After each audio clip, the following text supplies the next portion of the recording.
Hey there, my name's Chris and today I wanted to do a little review and also show off a little bit my latest purchase. It is the LemoKey L3 by Keychron. It's a mechanical gaming keyboard.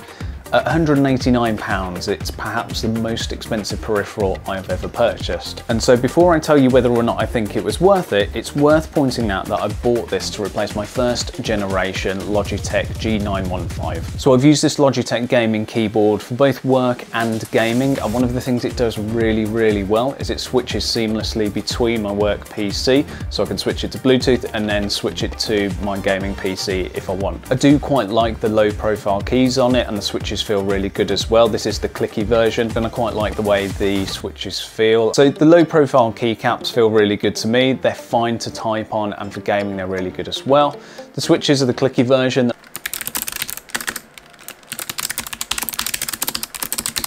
They've recently updated this keyboard model as well. So it's same sort of switches, they're clicky. And I've mainly used this wireless as well, so switching between the little dongle connection and Bluetooth, and the battery life is really quite good. So you might be wondering, why upgrade at all?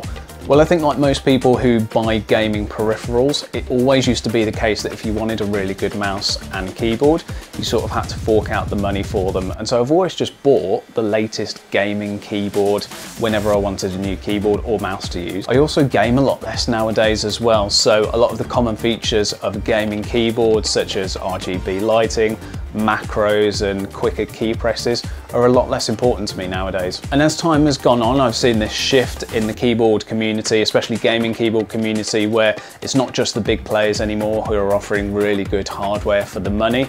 And I found it more and more difficult as time goes on to resist the urge to join the hobbyist mechanical keyboard community. And so I thought I'd start with a bang and buy something really cool. So before I share my honest opinion, let me just quickly cover off some of the specs. This keyboard has the 10 keyless layout with 91 keys. It's about 40 centimeters wide and about nearly 50 centimeters from back to front. The volume knob in the upper left-hand corner is pretty standard, and it clicks in as well, so you can use it as a play and a pause or a mute and unmute button. Below the volume knob are 4 programmable keys, which you can generally put macros on or really whatever you like. Very reminiscent of the Logitech G15, which is a very legendary keyboard, especially in the gaming community. So I'll cover the software and the programmability in just a moment. I use the macro keys for turning the RGB lighting on and off, and also switching the modes for now. Later down the line, I'll probably find something more interesting and more useful to use them for. In my opinion, the CNC machined aluminium frame gives it a really premium feel.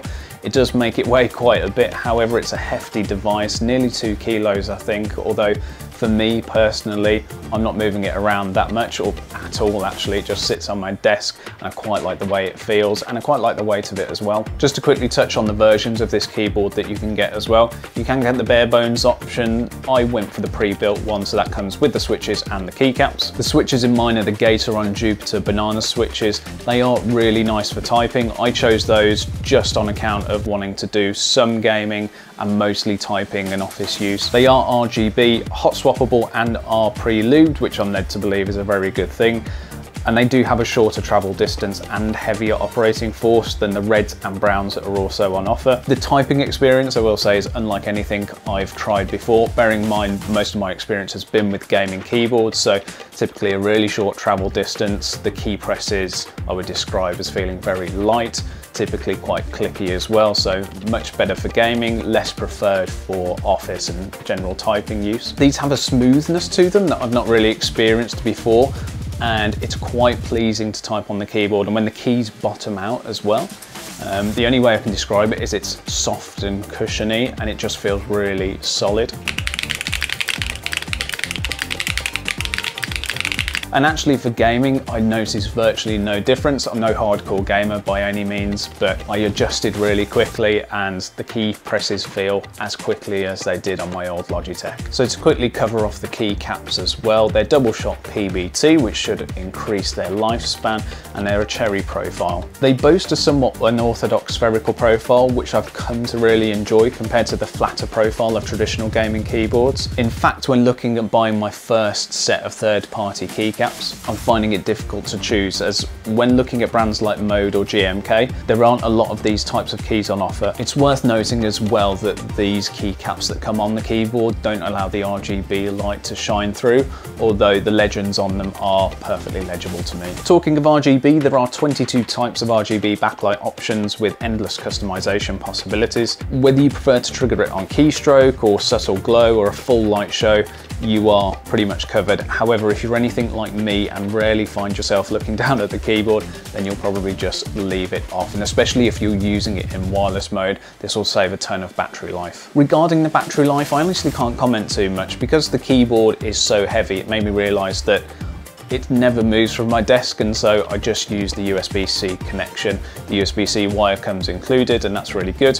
There is a switch on the back to flick it between the 2.4 GHz dongle and Bluetooth as well, so I do use it most of the time using the Bluetooth connection. When using all three of these modes, I didn't see any delay when switching from a cable connection into my gaming PC to Bluetooth on my work laptop, and I had no issues when testing the dongle connection for a few hours either. This keyboard enables a 1000 Hz polling rate when using the 2.4 GHz dongle or cabled connection, which is generally considered the standard from what I can tell. Keychron do recommend as well that if you are using the included 2.4 GHz dongle, that you just plug that in as close to the keyboard as possible.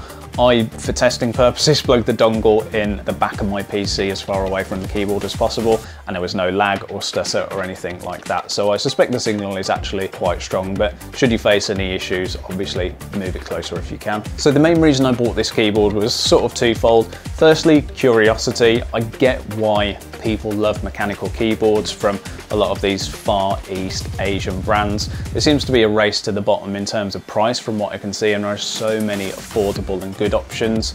This being £189 did cost a little bit more, but I sort of wanted that security of knowing that it wasn't going to be lacking any features that I might want later down the line. Obviously, hobbyists might just say buy another keyboard, but this is very much my first step, so I'm taking baby steps at the moment. Also, secondly, I wanted some customizability. I don't think I'll swap out the switches, although curiosity might get the better of me. However, keycaps are the main ones where I wanted to get some from larger, bigger, probably more expensive and higher quality brands, just to see what all the fuss is about. I'll probably make another video about that at some point. If you've got any recommendations or ideas on keycaps, then please do let me know.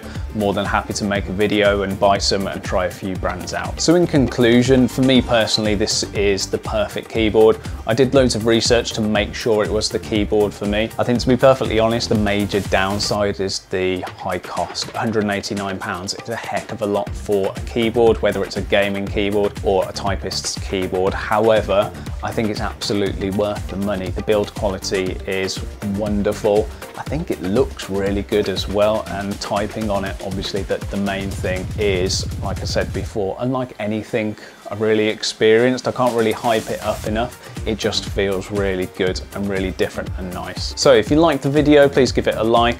Leave me a comment, let me know what you thought. I'd be interested to hear what you have if you're into mechanical keyboards as well. I'm still learning my way through, and like I say, if you've got any brands of keycaps or any accessories that you think are particularly useful or are just cool, let me know. I'm more than happy to buy a few and try them out and give them a good and fair review.